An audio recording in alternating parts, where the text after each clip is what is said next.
With the U.S. midterm elections 1 month away, factors such as Kavanaugh's Supreme Court nomination, NAFTA 2.0, and Vice President Mike Pence's scathing rhetoric against China have added much more for voters to consider. Will the elections provide an indictment for the affirmation of the 2 years of Donald Trump's presidency? Will 2018 be the blue wave election that Democrats are hoping for? And what does it mean for Trump if Republicans lose 1 or 2? Both chambers of Congress to Democrats. To discuss these issues and more, I'm very happy to be joined in the studio by Rong Ying, Vice President and Senior Research Fellow with the China Institute of International Studies, and current affairs commentator Tom McGregor and Anna Tangam. That's our topic. This is Dialogue. I'm Yang Ray.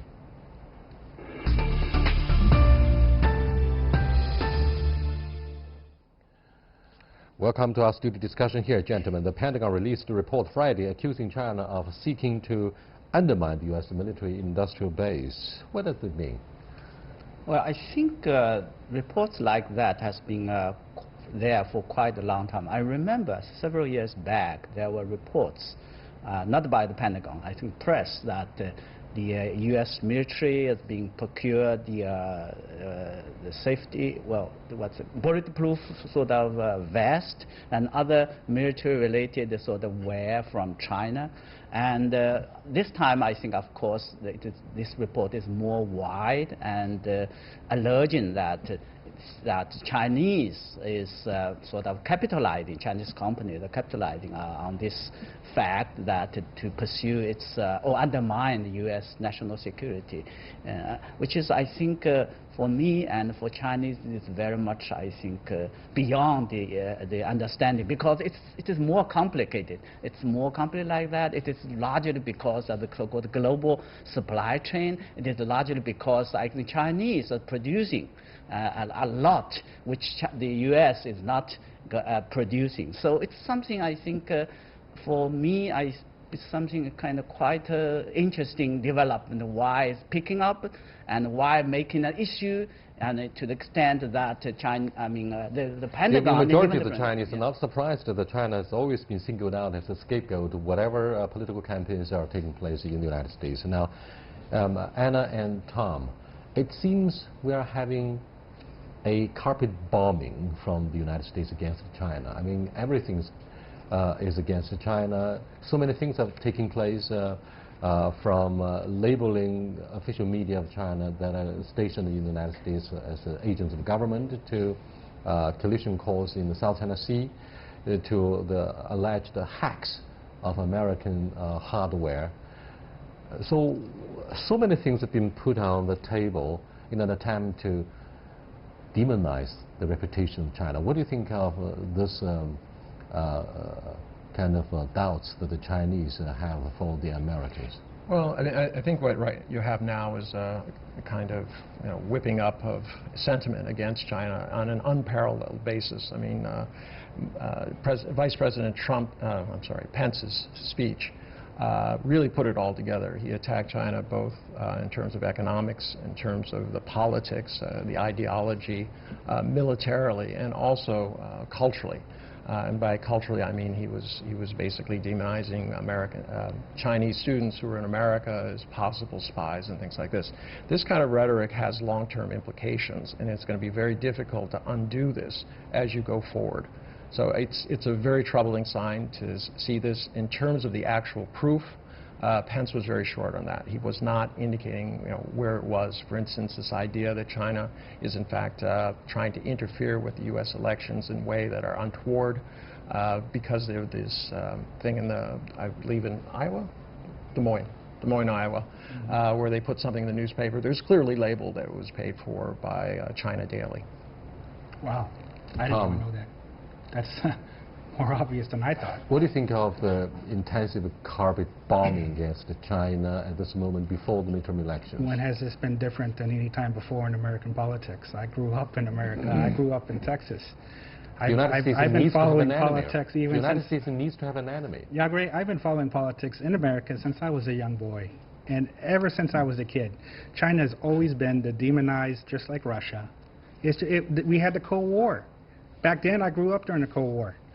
And China and Russia were the bad guys. I used to read Tom Clancy novels, learning that the Chinese were the most evil people, just now like the Russians. Now that you have stayed in China for years, so what do you think of your perception? Yes, exactly. Good question. Because one of the reasons I love being in China is because I grew up as a kid and I was shocked by what I had heard, and I was scared, to be honest, to come to China. But then when I learned the real China, I have a much different opinion. But it was common in American politics to just always attack Russia or China. This is nothing different.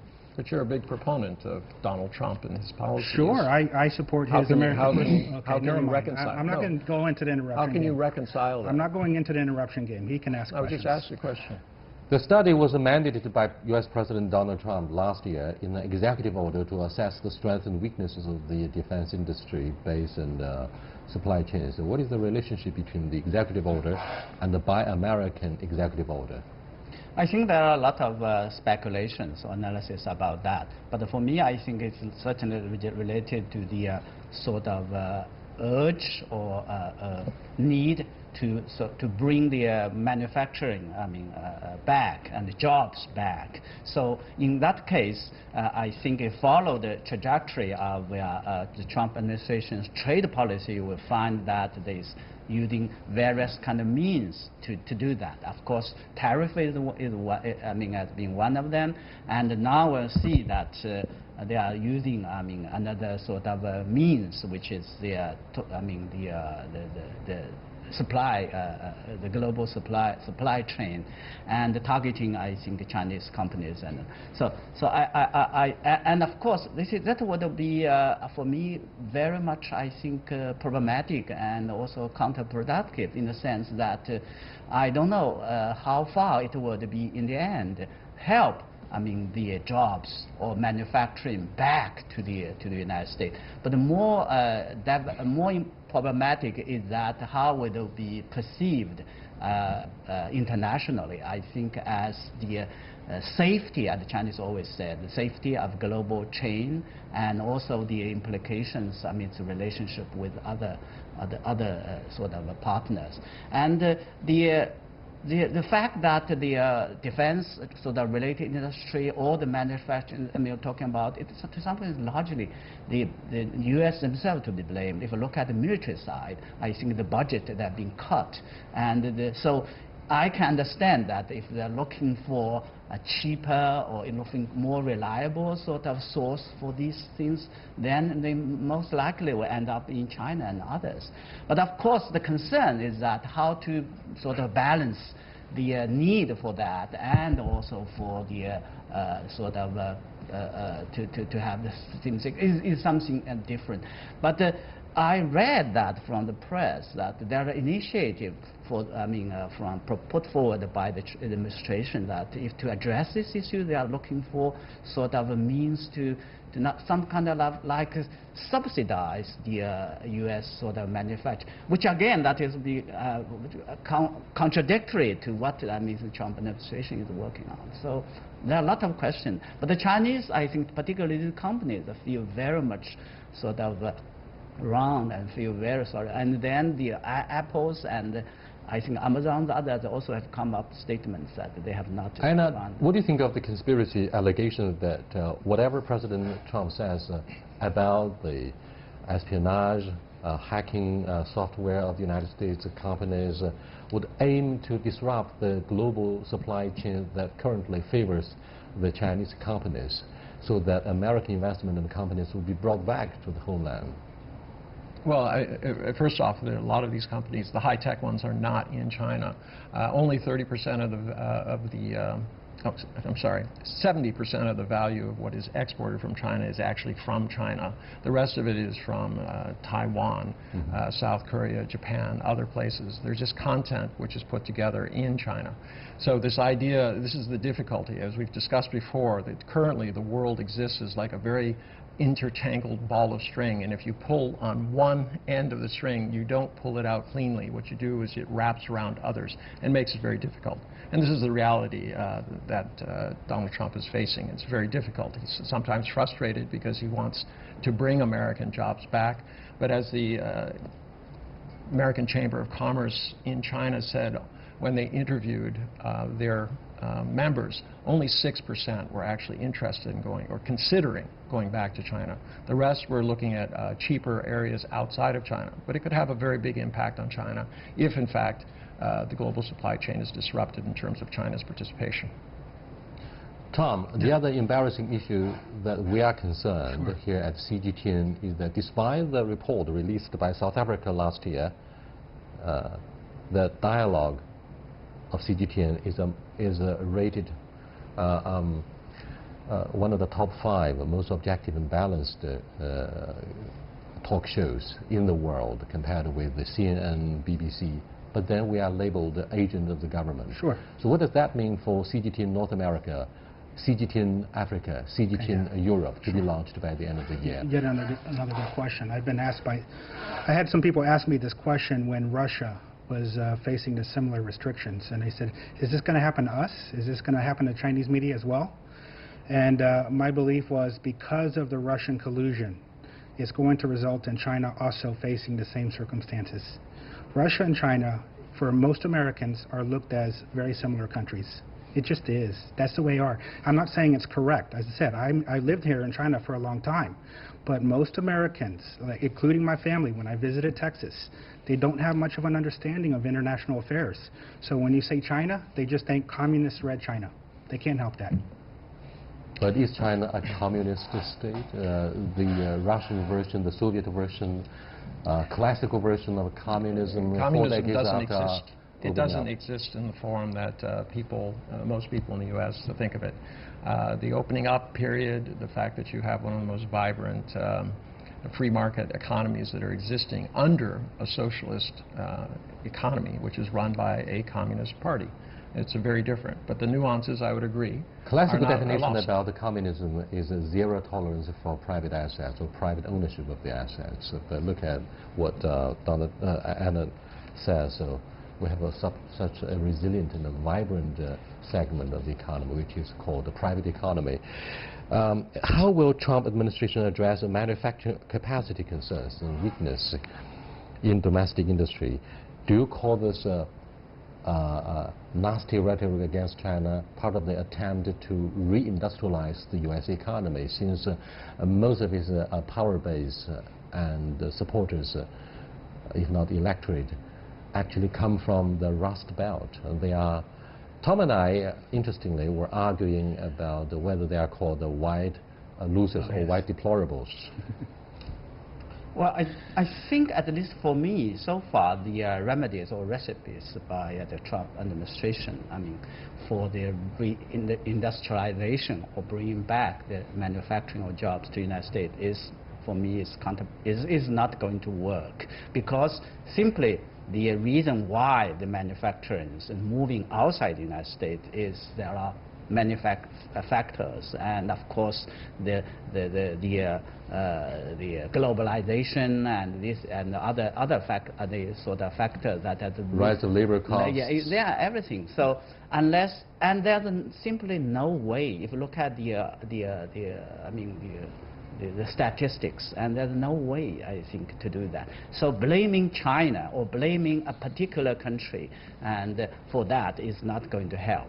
And rather, I think, if again, for me, that I found that there are some initiatives which I feel very interesting, like some of the workers or that they need actually like re-education, not re-education, retraining, like what happened back in 1990s when in the northeast part of China and others, when the SEO reform and restructuring, we had a lot of problem layoffs. Well, by the way, Jack Ma, the guy who says he want to resign 1 year from now from Alibaba Group, offered to create 1 million jobs in the early days of the Trump presidency. Now he said it's over. He doesn't want to do that because of the trade war between the two biggest economies. Anna, what do you think of the approval rating of the President, Donald Trump, at this moment, 1 month from the midterm congressional elections?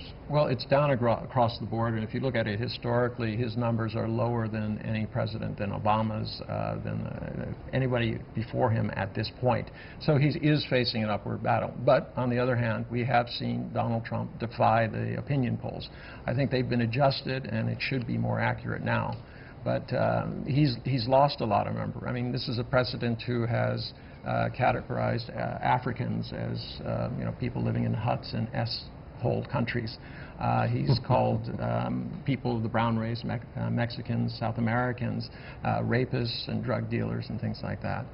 He's categorized now basically people from Asia as being untrustworthy, as thieves and intellectual property things. So right now he's not probably on the best lists of people who are not white.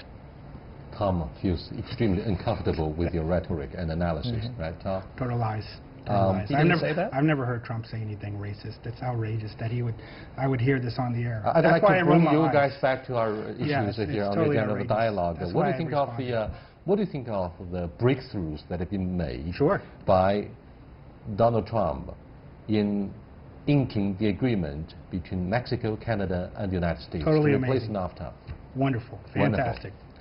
That was great. I was happy to hear the essence of this news. Agreement says China is a non-market economic status. Therefore, any economies that have reached the agreement with the United States would have to turn to the White House for permission to do transactions with the alleged non-market economy of China. What does that mean? Well, that's just part of the negotiations. He knows it's going to be tough negotiations between U.S. and China. So he's going to take whatever leverage he can get and fight for it. So by signing up Mexico, by signing up Canada, and it looks like soon he's going to sign up the EU, China's going to have some big problems with the trade negotiations. And I see a lot of these, I met a lot of Chinese. They're very confident about how they're going to handle Trump. Oh, they think Trump is stupid. Oh, they think Trump is crazy. So they can easily win the trade wars. Well, good luck. Good luck. Anna, do you think we're going to have good luck? Well, I would agree with it. It depends on the rest of the world. The vision for Donald Trump is a world which is a kind of zero-sum game, in which the participants are basically under protection or the dominance of the United States. This idea that you cannot negotiate as a sovereign nation with any other nation that Donald Trump doesn't approve without his permission or at least knowledge is a little bit odd. It sounds a little bit more like Rome and Carthage than anything else. So I think the rest of the world has to decide whether they want the zero-sum game or they want what China is offering, which is much more about having a win-win situation for all. Let's take a second look at the bipartisan wrangling between Republicans and Democrats in the midterm elections. Since 1980, when I first entered the university, one party has rarely controlled both the presidency and the two chambers of the Congress. Trump's administration has employed a unified government, a unified government for 2 years. How has it worked to his advantage? Well, I think it all depends on what kind of a metrics we are going to take. I think if we look at his background, President Trump is kind of, I think, the only president in U.S. history that has never taken any public office or in the military. So it's very sort of unconventional. And of course, his style of governance, so the unconventional, has produced a lot. And of course, it largely depends on it. I mean, the U.S. What's the current approval rating of this president? It's pretty low. I think. Yes. Around 40% or 42, 43? 51% Rasmussen reports this morning. I saw it. No. Yeah. That's on issues. It's a narrow issue. It was 51% was on the handling of certain aspects of the economy. No, it was approval. His overall approval rating is across the board. If you take all of the things, is down in the just below 40.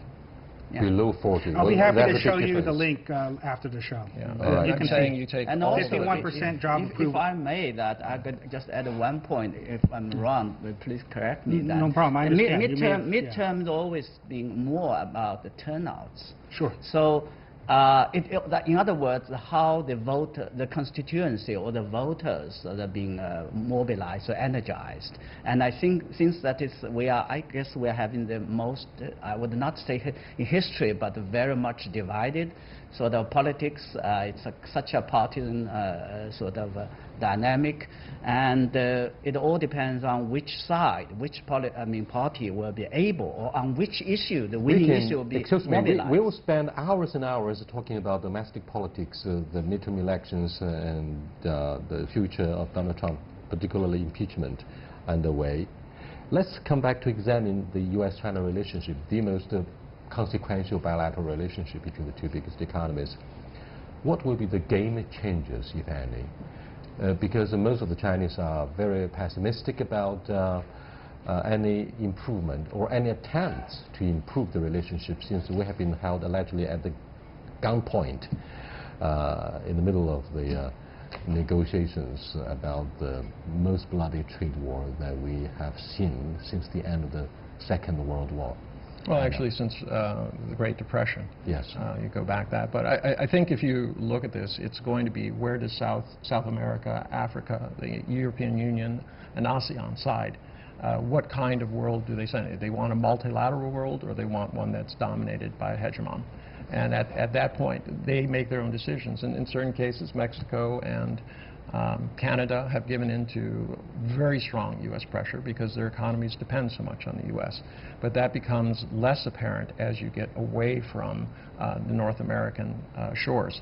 So what happens in Europe? Very, very interesting. They're moving in both ways. It could go either way. But fundamentally, you're just talking about completely different worldviews. In terms of the U.S. going back and forth, please, our history is respite with all sorts of events where we've had excesses. I mean, what happened to the Japanese World War II, the Red Scare that was done by Donald Trump's mentor, Cohn, through the McCarthy hearings.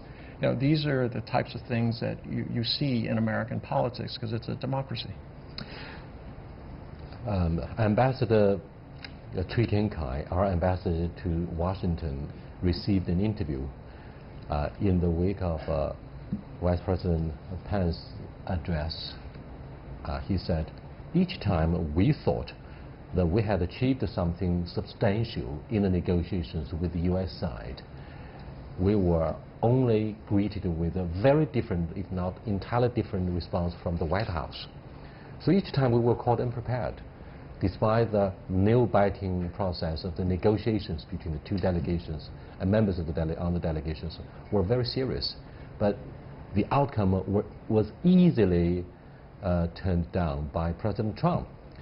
And therefore, what do you think of the background against which China said no politely to an invitation by the United States to have another round of the negotiations on the trade?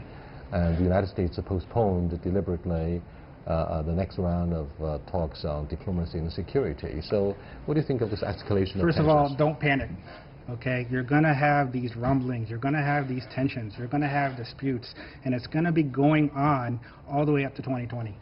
It's not going to happen before the midterms. It's not even going to happen during the time between the midterms and Trump's re-election campaign. Because this is a winning issue for Trump, because it can also unite both Democrats and Republicans. There is strong support for Trump on the trade issue. He can fight for American jobs. Will it really happen? Like I understand, there's going to be complications. It's not easy to bring back American jobs. But this is a very big winning issue. So it's going to be ongoing all the way at least to 2020.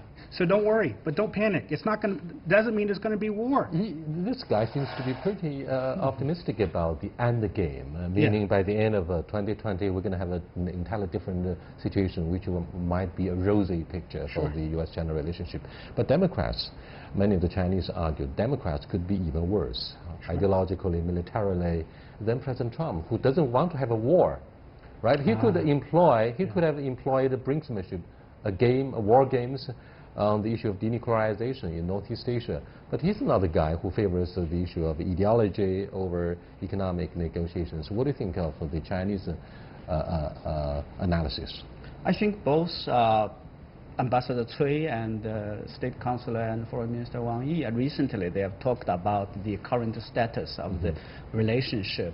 And I think both of them expressed the concern that what would be the relationship going, by saying that possibly the relationship is now facing a kind of a choice. Or in other words, I would interpret that whether with this relationship has reached a kind of inflection point where it can go wrong, easily go wrong, because the recent development, has to some extent, reinforced that concern. Yeah, we have started with a kind of trade disputes, now it spill over to other areas, which is more dangerous, geopolitical sort of a competition, major power rivalry. And in the speech by Vice President Pence, I think literally he's sent a kind of message that, for the sake, if I understand correctly, for its own domestic politics, or that is pushing the relation to that direction at the expense of the relationship, but more importantly, what kind of direction? Pushing escalation, confrontation, and even conflict.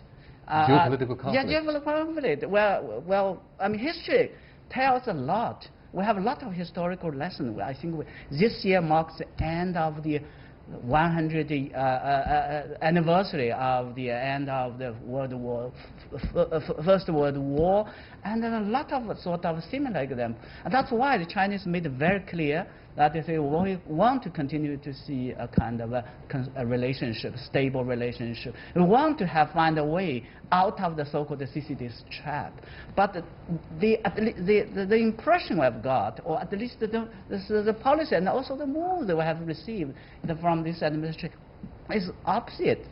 Domestic politics could always be very nasty, given the broad background of, say, growing influence of populism throughout the world. China is no exception. Look at the latest response or change in the attitudes of Mr. Hu Xijin, editor-in-chief of Global Times, a newspaper that enjoys large circulation and is known for being nationalistic in many ways. So he softened his tone in criticizing the United States. He has created a situation where seems flexibility might be hopefully the hallmark of Chinese attitude. So what do you think of the Chinese response to both the address of Vice President Mike Pence and the latest escalation in general? Well, it's surprisingly measured.